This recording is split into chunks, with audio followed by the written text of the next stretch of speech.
students, now we are going to study introductory microeconomics chapter 4 consumers equilibrium indifference curve analysis part 4.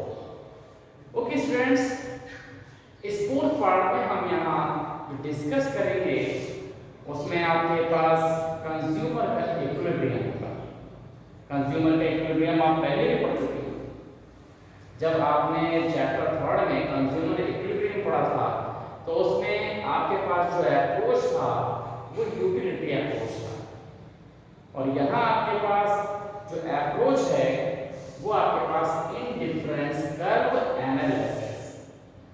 तो यहाँ हम जो consumer का जो इक्विलिब्रियम पढ़ेंगे वो इंडिफरेंस कर्व एनालिसिस के बेस पर, यानी इंडिफरेंस कर्व को यूज करते हुए हम कंज्यूमर के इक्विलिब्रियम को कैलकुलेट करेंगे। कैसे हम उसे निकालते हैं ये आप समझें। तो इसमें आपके पास दो चीजें बहुत इंपॉर्टेंट हैं जो आपको अच्छी तरह से समझनी चाहिए कि कंज्यूमर का जो इक्विलिब्रियम है वो कहाँ होता है।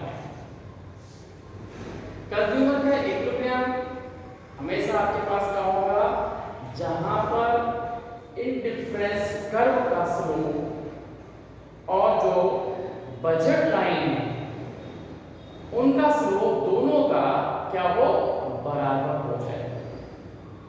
तो जहां पर इंडिफरेंस कर्व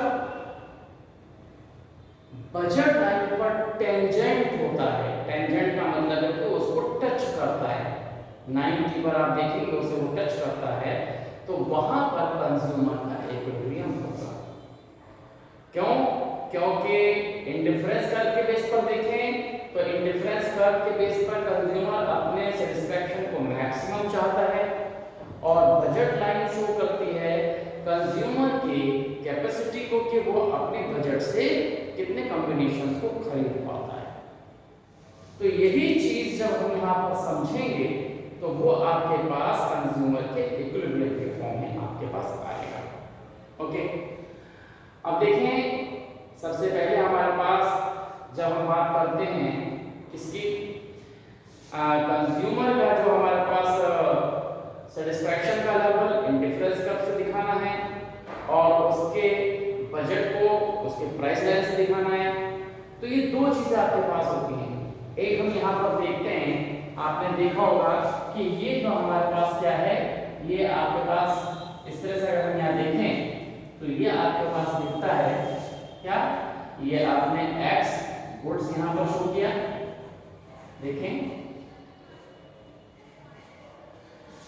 ये आपके पास y आपने गुड्स को यहाँ पर शो किया। ओके,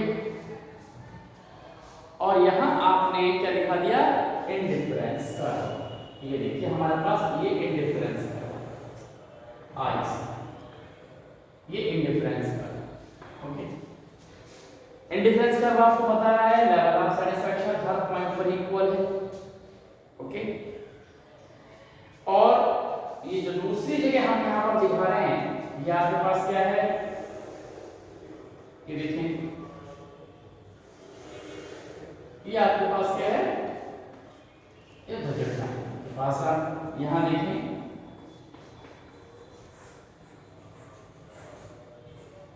ये प्राइस, ओके, और ये आपके पास प्राइस लाइन। ओके, तो ये जो हमारे पास प्राइस लाइन है ये एल और एम, हमने यहां पर कहा कि ये प्राइस लाइन है। ये आपकी कैपेसिटी, कंज्यूमर की कैपेसिटी को बता रहा है, और ये कंज्यूमर के सेटिस्फैक्शन को बता रहा है कि कंज्यूमर मैक्सिमम सेटिस्फैक्शन पर रहता है। तो ये क्या है कि ये ऑल कॉम्बिनेशंस है where the consumer get same level of satisfaction. Okay, जो भी आपके पास कॉम्बिनेशंस हैं, जितने भी कॉम्बिनेशंस हैं कंज्यूमर के, उनको ये शो कर रहा है जहां पर वो मैक्सिमम सेटिस्फैक्शन ले पाता है। ओके, तो ये लेवल ऑफ सेटिस्फैक्शन है, और ये आपके पास क्या है, ये वो कॉम्बिनेशन खरीद पा रहा है। तो अब इसमें डिफरेंस ये होता है कि ये तो सारे कम्युनिकेशन कंज्यूमर खरीद पा रहा है, लेकिन इंडिफरेंस कर्व के अंदर ये कोई जरूरी नहीं है कि वो सारे कम्युनिकेशंस को खरीद पाए, कि उसके बजट में भी हो। इसलिए क्या करते हैं हम कि जो इंडिफरेंस कर्व है और जो हमारे पास बजट है, इन दोनों को हम कंबाइन करते हैं। इन दोनों को हम जब ऐड करते हैं तब हमें वो कंडीशन मिल जाती है जहां पर के कंज्यूमर अपना सारी इनकम को खर्च भी कर रहा है और हमें मैक्सिमम सेटिस्फैक्शन भी मिल रहा है। तो वो एक पॉइंट ही हमें यहाँ पर सर्च करना है, वो निकालना है। तो हम उसको कैसे निकालेंगे ये आप जरा देखिए। तो यहाँ पर आपके पास क्या रहेगा, यहाँ पर आपके पास इन दोनों को कंबाइन करने का, यानी इन दोनों को प्लस करने का जो हमारे पास मेथड है, केवल हम इसको तीन तरह से यहाँ पर दिखा सकते हैं। तो हमें क्या करना है, बजट लाइन और इंडिफरेंस कर्व, इन दोनों को हमें एक ही कर्व के, एक ही डायग्राम के अंदर शो करना होगा और वो कंडीशन हमें फाइंड करनी होगी जहां पर ये दोनों जो हैं कंज्यूमर के इक्विलिब्रियम को दिखाएं। तो वो हम यहाँ पर देखते हैं। यहाँ देखिए,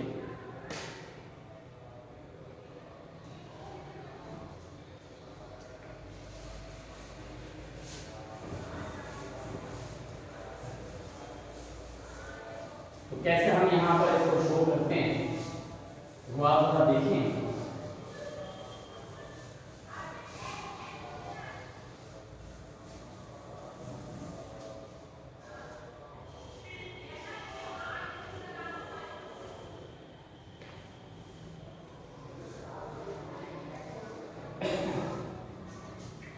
देखिए, अभी हमने यहाँ पर आपको शो किया था। अब देखिए, ये हमने यहाँ पर दिखाया डायग्राम, एक हम डायग्राम यहाँ दिखा रहे हैं। इस डायग्राम से आपको शो करना है किस तरह से ये जो हमारे पास कंडीशंस है वो आपके पास होगी। देखिए, ये y एक्स है,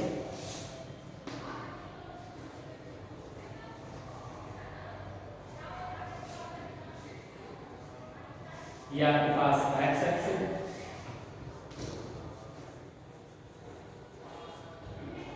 x पे x पुट सब लिखा दिया। अब आपके पास क्या है, ये आपके पास क्या है, बजट लाइन। यहां से हमने इसको शो किया, ये देखिए, ये बजट लाइन, ये बजट लाइन आपके पास ये है। ओके, अब यहां पर इस पर हम क्या दिखाएंगे, इंडिफरेंस कर्व को हम दिखाएंगे। तो इंडिफरेंस कर्व को दिखा रहे हैं, तो देखिए इंडिफरेंस कर्व हम इस तरह से यहां पर दिखा सकते हैं, लाइक दिस। देखिए, ए की जो कॉम्बिनेशन है हमारे पास इंडिफरेंस कर्व का कुछ इस तरह से आ सकता है। ये देखिए, आई सी, ये इंडिफरेंस कर्व। ओके, अब इस इंडिफरेंस कर्व ने इस बजट लाइन को देखिए दो जगह इंटरसेक्ट किया है। हम ज्वाइन कर सकते हैं इस तरह से कि एक ही आपके पास ये जो ए पॉइंट है आपको यहां दिख रहा है और ये बी पॉइंट आपको यहां दिख रहा है, और यहां पर जो कंडीशंस है उनको बहुत अच्छी तरह से आपको समझना है। अगर ए पर ये इंटरसेक्ट कर रहा है तो इसका मीन क्या है। अगर हम इस कर्व से देखें, इंडिफरेंस कर्व से देखें, तो इसका मीन क्या है कि यहां पर जो सेटिस्फैक्शन है वो सेटिस्फैक्शन क्या है, इस सेटिस्फैक्शन के बराबर है। अगर हम एक पॉइंट देख लें, या हमने मान लो ये सी पॉइंट यहां ले लिया, तो ये क्या दिखा रहा है कि ए पर और सी पर सेम सेटिस्फैक्शन है। मतलब वो ये भी खरीद ले या ये खरीद ले, इन दोनों से उसे जो सेटिस्फैक्शन है वो सेम मिलने वाला है। अब जरा हम इस बजट लाइन पर देखें, तो इस बजट लाइन पर ये पॉइंट है ए, ये देखिए ये है बजट लाइन। ये बजट लाइन क्या शो कर रही है, ये बजट लाइन शो कर रही है कि कंज्यूमर का सारा बजट यहां खर्च हो रहा है। इसका मतलब कि वो इस सेटिस्फैक्शन को, जो ये आईसी पर दिखा है, इस सेटिस्फैक्शन को लेने के लिए वो अपना सारा बजट खर्च कर रहा है। जबकि वही सेटिस्फेक्शन यहां पर देखिए बजट लाइन के अंदर। तो ये क्या शो कर रहा है, इसका मतलब ये कर रहा है कि यहां पर उसका जो बजट है वो बच रहता है, उसका अमाउंट बचा रहता है और उसे यही सेटिस्फेक्शन मिल रहा है। ओके,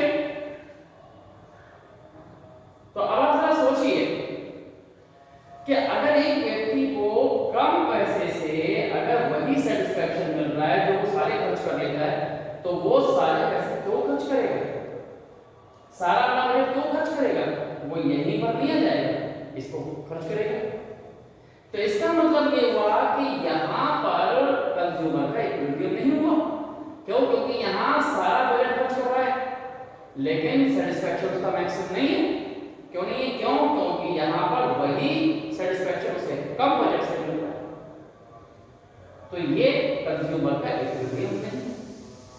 तो क्या हम यहां पर दे सकते हैं कि कंज्यूमर का इक्विलिब्रियम है? यहां पर भी नहीं। क्यों नहीं है? क्योंकि कंज्यूमर के इक्विलिब्रियम का मतलब है कि उसे अपने बजट को खर्च करना होता है, यहां पर उसका बजट बचा हुआ है।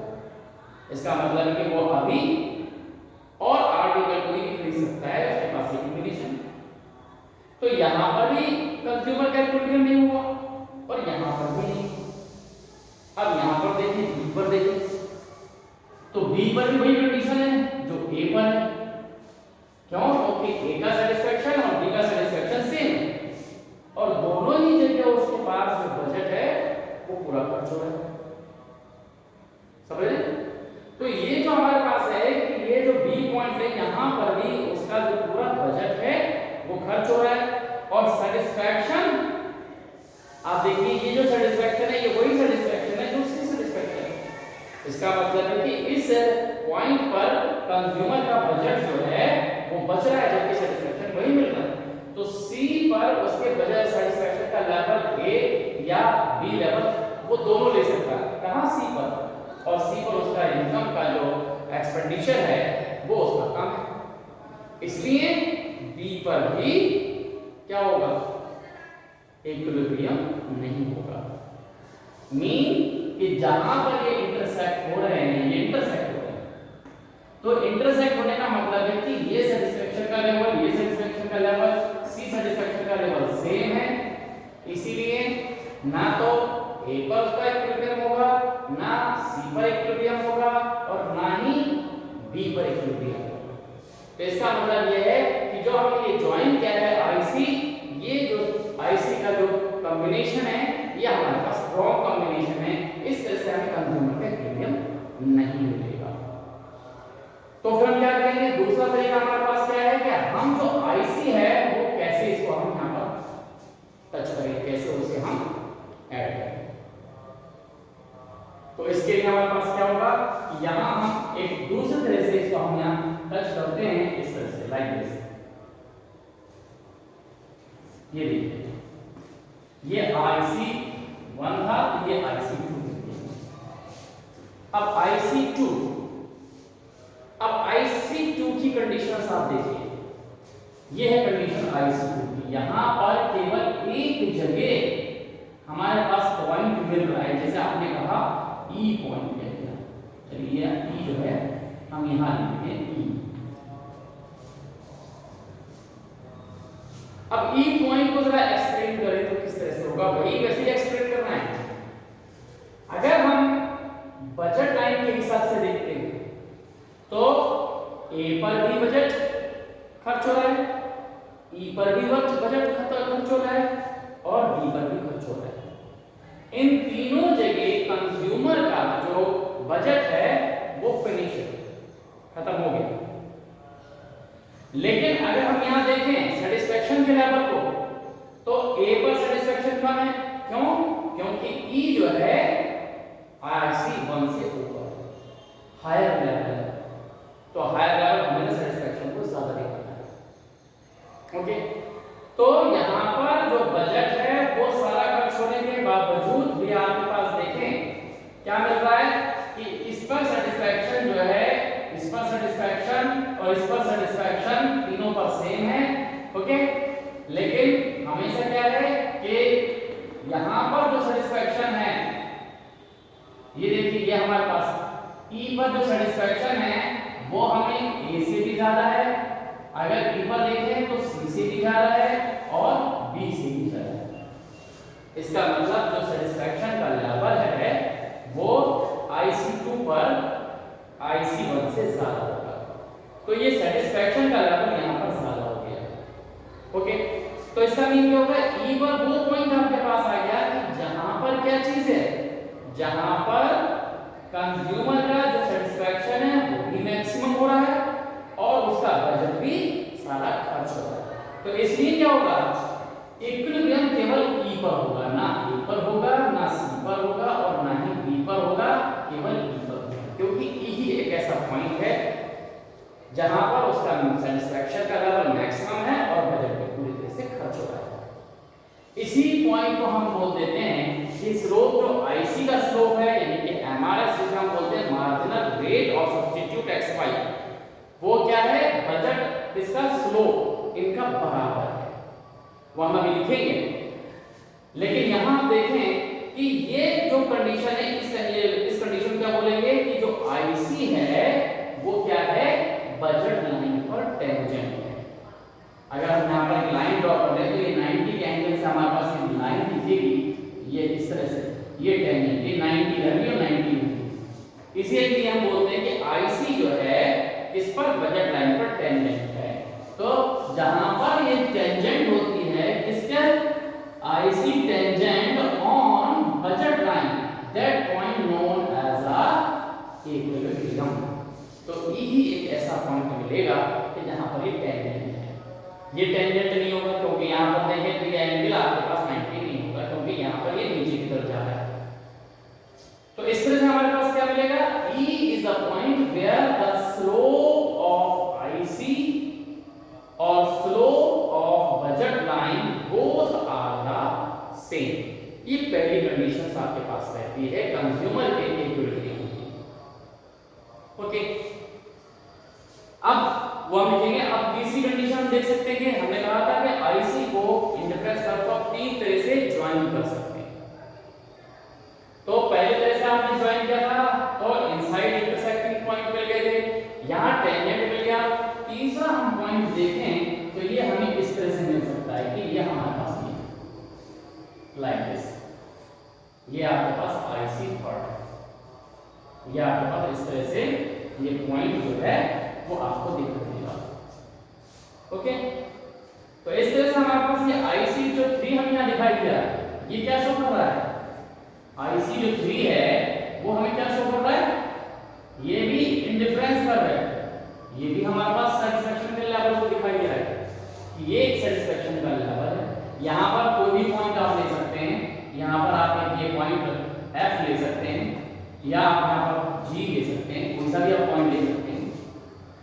लेकिन ये जो दोनों पॉइंट हैं G और F, ये टेंजेंट वो जो बजट लाइन है उस पर नहीं है, बजट लाइन का नहीं है। तो इसका मतलब ये है कि ये आउट ऑफ रीच है। इसका मतलब इस पॉइंट का कोई भी कॉम्बिनेशन कंज्यूमर परचेज नहीं कर सकता, क्योंकि यहां उसका बजट है नहीं, बजट लाइन आपके पास ये है। तो ये क्या बियॉन्ड द बजट है। तो जब बजट के अलावा ये पॉइंट ये लेवल दिख रहा है तो इस लेवल को वो नहीं परचेज कर सकता, इसलिए ना तो G पर या कोई भी पॉइंट आप निकालें आप पर, कहीं पर भी कंज्यूमर का इक्विलिब्रियम नहीं होगा। तो कंज्यूमर का जो इक्विलिब्रियम हुआ वो कहां, केवल E पर आपके पास। तो ये हम कह सकते हैं कि कंज्यूमर का इक्विलिब्रियम केवल उस जगह होता है जहां पर IC इंडिफरेंस कर्व जो है वो टेंजेंट होता है। तो टेंजेंट होने की जो कंडीशंस होती है उसे हम बोलते हैं the slope of IC and slope of budget line both are the same. तो अगर ये कंडीशन आपके पास आ जाती है तो हम कहेंगे कि जो कंज्यूमर का इक्विलिब्रियम यहां आ गया। ओके, तो ये हम यहां पर दिखाते हैं। तो ये हमारे पास क्या होगा, MRS जो है वो इसी तरह से रहेगा, slope of IC is equal to slope of budget line, ये बजट लाइन। तो अगर हम यहाँ पर बोलते हैं, क्या बोलते हैं कंडीशन हम यहाँ इसकी बोलेंगे तो ये कंडीशन क्या होगी? पहले जो कंडीशन होती है वो क्या होगा? M R S X Y, यानी एक्स और वाई रूट्स की। ये मार्जिनल रेट ऑफ सब्स्टिट्यूशन, ये किसके इक्वल होगा? ये होगा स्लोप ऑफ प्राइस लाइन या बजट लाइन। हमने यहां प्राइस लाइन लिख दिया, इसका मतलब बजट लाइन ही है। ओके, तो ये आपके पास क्या होगा? M R S X Y is equal to, जब हम क्या बोलते हैं बजट लाइन, अगर हम यहां शो करें कि बजट लाइन का जो स्लोप है उसे अगर जब भी हम स्लोप को करेंगे तो ये px ओवर py होता है, प्राइस ऑफ x का और प्राइस ऑफ y का, इन दोनों का जो स्लोप होगा वो ये। तो पहली कंडीशन हमारे पास ये रहती है किसकी?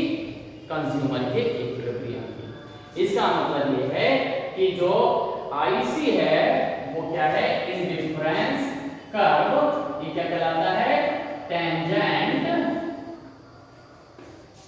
ऑन किसके ऊपर?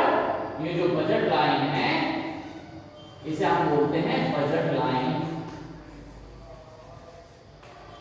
इस तरह से तो ये जो कंडीशन जब भी हमारे पास ये लिखा गया होगा तो इसका मीन हमेशा क्या होगा? Ten IC tangent on budget line. ये हमारे पास कंडीशन है। तो पहली कंडीशन आपको अच्छी तरह से समझ में आ गई कि कंज्यूमर का जो इक्विलिब्रियम होता है वो कहां होता है? जहां पर इंडिफरेंस कर्व क्या होता है? टेंजेंट होता है। टेंजेंट यहां किसके ऊपर? बजट लाइन पर। ये बजट लाइन पर टेंजेंट। तो पहली कंडीशन आपकी वेरीफाई कर सकती है। एक दूसरी कंडीशन भी होती है। दूसरी कंडीशन क्या है? दूसरी कंडीशन ये होती है कि जो IC है वो क्या होना चाहिए? Should be convex. जैसे यहां दिख रही है कॉन्वेक्स। अब ये कॉन्वेक्स है तो ये कंडीशंस भी आपको दिखानी पड़ती है। अगर केवल हमने कंज्यूमर इक्विलिब्रियम कहा तो ये हो जाएगा, और कंडीशन है तो पहली कंडीशंस में आपके पास ये होता है और दूसरी कंडीशंस क्या होती है कि indifference curve should be convex on, ये कॉन्वेक्स टू ओरिजिन, के ओरिजिन के क्या होगा? वो कॉन्वेक्स। तो उस कंडीशंस को भी आप यहां पर देखेंगे, कैसे हम यहां लिखते हैं वो आप यहां पर समझ लेंगे।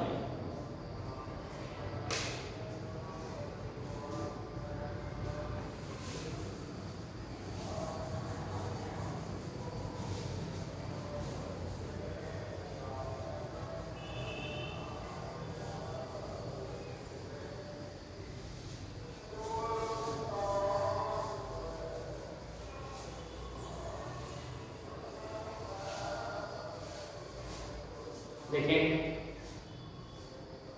जो दूसरी आपके पास कंडीशन है जिसमें आपके पास क्या होता है कि क्या होगा? IC क्या होती है? IC क्या होगी? Convex to origin.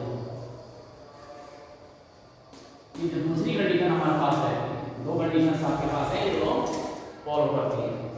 तो किस तरह से आपके पास होगा कि यहां पर भी आप क्या करेंगे? इसी तरह से एक लाइन ड्रॉ करेंगे। ये आपने यहां ड्रॉ किया और ये आपने ये इस तरह से ज्वाइन कर दिया। ओरिजिन हो गया, ये y एक्स है, ये x एक्स है, ये x रूट्स आपके पास हो गए और ये आपके पास y रूट्स। ओके, अब यहां आप जरा ये देखें कि ये जो हमारे पास बजट लाइन है वो किस तरह से आपके पास यहां बजट लाइन ड्रॉ की है। ये देखिए आप बजट लाइन, ये m और ये आपके पास है, ठीक है, ये आपके पास बजट लाइन ड्रॉ कर दी। अब देखिए यहां पर दो कंडीशंस हो सकती हैं। एक ये हमारे पास जो टेंजेंट, पहली जो कंडीशन है वो टेंजेंट कंडीशन है, तो टेंजेंट की यहां पर दो तीन कंडीशंस आपको दिख सकती हैं इस तरह से आपके पास।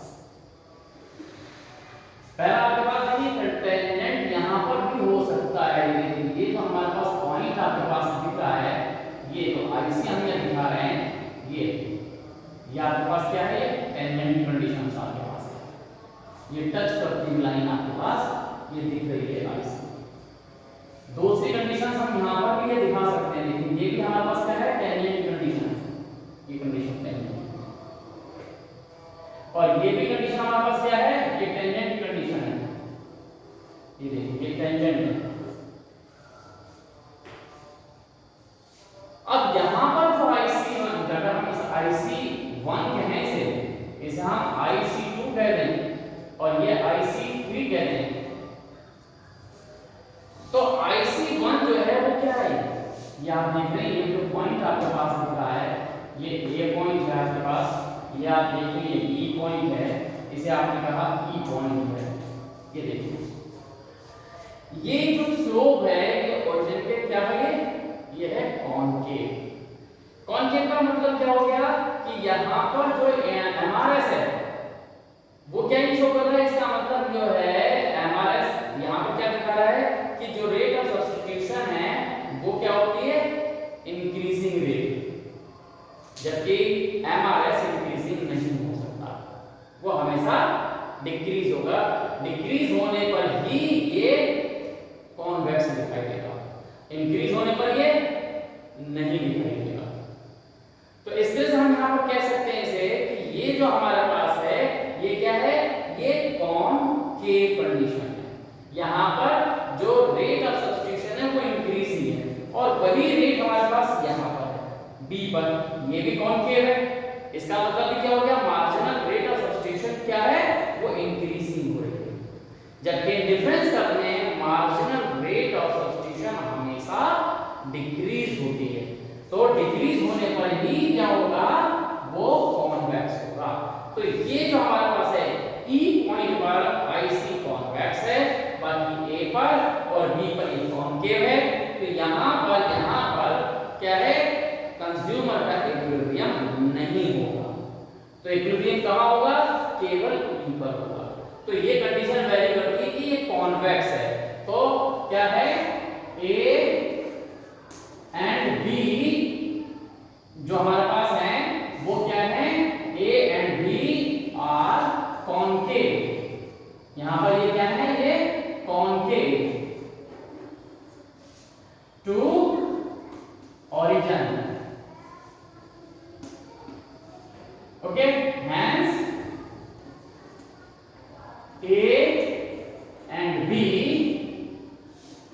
are not consumers equilibrium। इस तरह से यहाँ पर शो कर देते हैं, therefore only E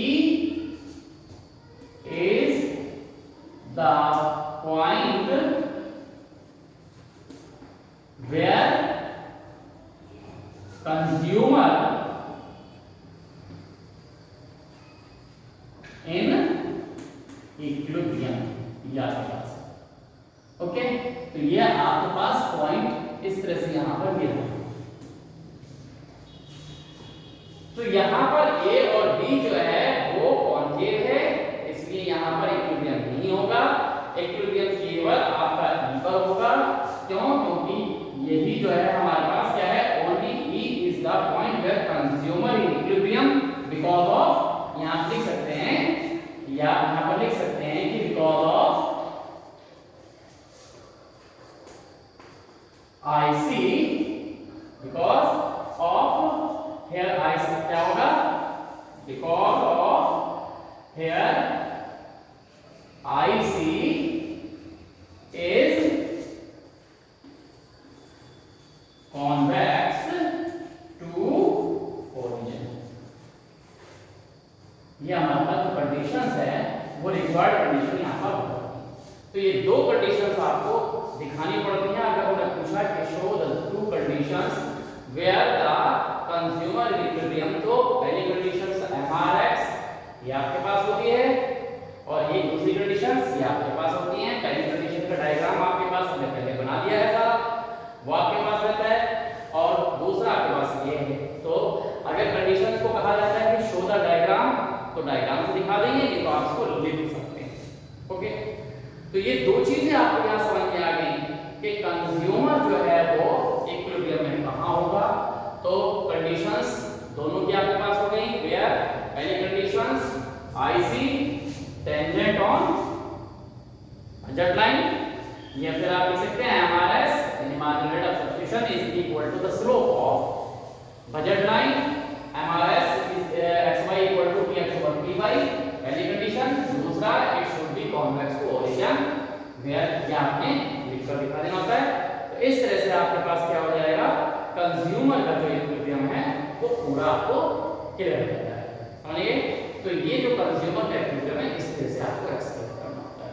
okay, thank you.